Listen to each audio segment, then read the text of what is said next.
The trickle-down effect of what we have created with Live is really amazing, and will have an amazing impact on our overall video strategy for the company, for Huffington Post, because to your point, it allows us to kind of create this huge back catalog of video clips that we can then populate across the site. So we've obviously used video before across the site, but the problem with video, as you know, is it's difficult to find contextual relevant video to all the stories we write. And obviously, as we're building out this back catalog, we're getting increasingly contextually relevant to the articles that we're writing, and therefore also have higher engagements on the video clips that we're placing on our pages, and in turn better monetization. So you can say that's kind of the derived effect of Huffington Post Live is that we now have a much better video monetization opportunity across our Huffington Post platforms. It is kind of the editors, the writers that are kind of adding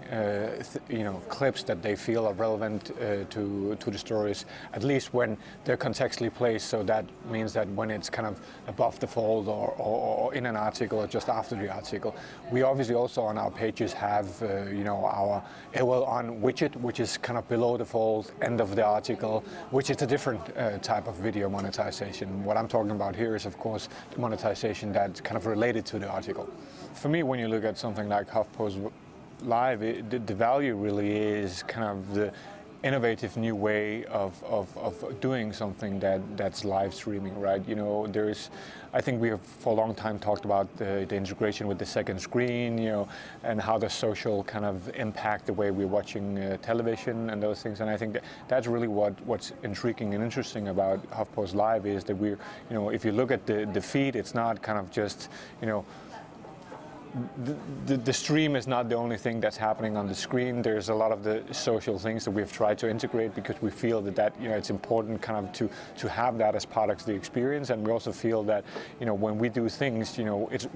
we've always been about kind of giving people a voice, engaging people, involving them, and that's obviously why it's extremely important for us that that's also the experience you get when you watch HuffPost Live, that we do get kind of our audience involved. And actually